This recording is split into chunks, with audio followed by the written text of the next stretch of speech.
So, welcome everyone to this webinar where I'll be sharing with you the Joyful Minds Emotions Map. And so, the Emotions Map is basically a self-coaching tool that you can use to reorientate yourself.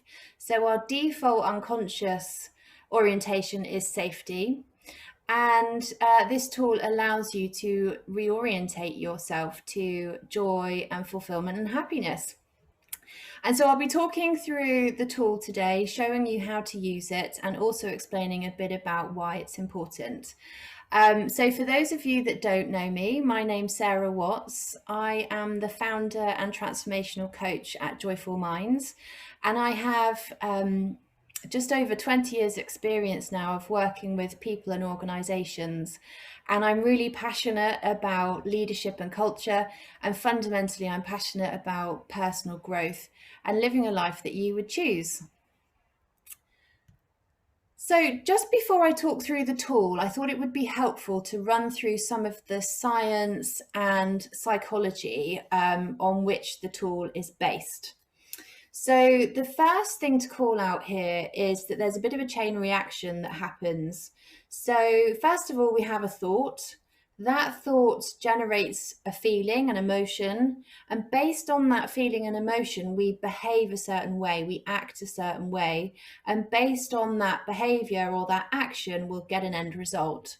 So why this is important is that if we want to make changes to our outer world, our results, we have to track all the way back to our inner world, our thoughts and emotions.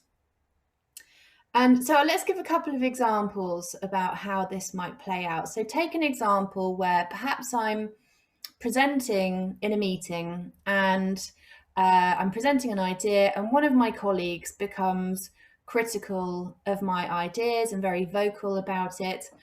I might have a thought that this person perhaps doesn't like me or they don't rate my idea. So I might start to feel threatened, I might start to feel defensive.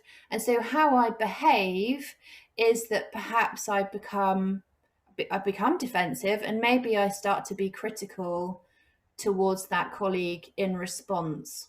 And then the end result that I might have based on that action is that I might damage the relationship I have with that colleague, but I also might start to put doubts in the minds of those watching about my abilities.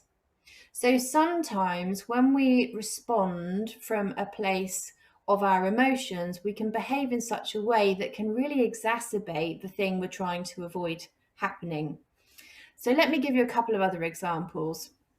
So let's say there's someone who really feels like they don't fit in, and perhaps in that place they feel their emotions, their feelings are vulnerable, scared, fearful.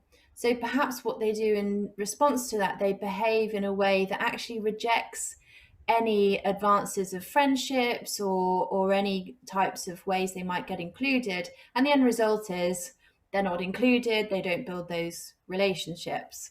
And let's give a third example. So let's take somebody who feels like perhaps the world is unsafe or other people are unsafe.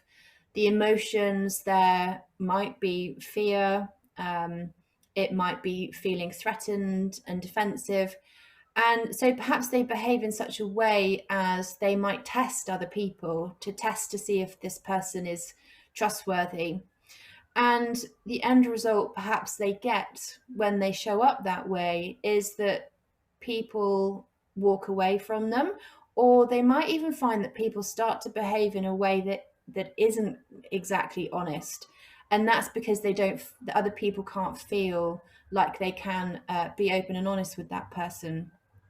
So we can start to see a chain reaction between our inner world, our thoughts and emotions, and our outer world, how we behave, and the end result that we get. So the next point here is about our map of the world. So our inner world, in NLP terms, neuro-linguistic programming, it's called our map of the world. And this is basically, in psychology, it's called an inner working model. And it's where our brains have this function to be efficient. Our brains delete, distort, and diminish and generalize information. It's reported that there's something like 400 billion bits of information available to us at any one time, but we're only consciously aware of around 2,000 bits of information. So our brain has this really important job of filtering this information to what it feels is most important. And this filtering process happens based on our values, our beliefs, our previous experiences. And so, in some ways, you can say that what we experience in our outer world is more of a reflection of what's going on in our inner world. And why is this a problem? Because essentially, this is how we can get stuck in repeating patterns. So, oh, that always happens to me. People always do this to me. I always have this difficulty. And so we can get stuck there. Okay, so then the next one here is about our brains are hardwired to look for risks. So our brain is developed in such a way as that its primary focus is around safety. So it's oriented unconsciously and automatically around safety. And this includes psychological safety, not just physical safety. So we know that we have the fight, flight, freeze response to threats. Well, this happens as well with psychological threats. And so we're constantly scanning for this risk, and it happens all unconsciously. And this relates to where we feel perhaps we might be judged, or we might be critiqued, or might be punished in some way for behaving the way that we want to. And so we have this fundamental psychological need for love and connection, and away from rejection. And so we're constantly scanning for information around risks and issues. So take those three examples that I shared earlier on. Those people in those situations will be predisposed to be looking for risks where they might feel that they're not good enough, where they feel like they don't belong, or where they feel that there's a lack of safety and trust. So this again exacerbates this issue between our inner world and our outer world. Also, another helpful function that our brain has is that it looks to make us right. We actually see what we look for. So due to that filtering process, we will filter information that the brain believes is relevant for us. And also, we have a number of different biases, which is again designed to be efficient, so we don't relearn information. But one of the ways in which we're biased is called confirmation biased. And it's really well researched. If you're interested to find out more, just Google it. But it's essentially where we only really see and become aware of and notice information which supports and evidences the belief that we already have. And we actually discount and delete and might not even be consciously aware of information and evidence that will be contrary to the belief that we hold. And all of that happens unconsciously. So why is this a problem? Well, it's a problem if we want to make changes in our outer world, because to make changes in our outer world, we have to track all the way back to our inner world. And we can get really stuck in this process of our inner world being projected into our outer worlds. We're constantly oriented towards safety, and we'll only ever see information which supports that evidence, those risks. And so it can become, a bit of a downward spiral. So how we get out of this is through awareness. Awareness is really key. And when we make the unconscious conscious through that awareness, we then have the ability to make choices. And when we're able to make choices, we can choose how do we want to show up and how do we want to respond to situations, and thereby we can change the results that we get. And our emotions are a key to this awareness. And that's why the Joyful Minds Emotions Map starts with emotions. So in a moment, I will talk you through the emotions map, but first I want to talk about a different orientation. And this is the orientation from the heart. So where our brain is oriented towards safety, this orientation is towards what our heart desires. What would we love to have? So this is focusing on what do we actually want, not the absence of what we don't want. And the two are very different. So if you take weight loss as an example, when we're focusing on what we don't want, we're focusing on losing weight. We're looking at the scales, we're assessing where am I now and have I lost weight? So we're focusing essentially on the problem. What we might want instead that's coming from the heart is a focus on health. So we're focused on how healthy we are and what we're doing that's going to be supporting our desire to be healthy. And that is very different than the absence of what we don't want. So if we take those three examples from earlier, the person who has someone who's being critical of them in a meeting, whereas in the orientation of safety, they're focusing on and thinking about the conflict with their colleague. If they're being oriented from the heart, then it might be that their focus then shifts to giving an impactful presentation, building relationships, overcoming any objections or obstacles that are in the way, and delivering whatever it is that they're presenting. And if they're oriented towards that, the actions, how they behave, and the actions that they take will be fundamentally different than if they're focusing on that conflict.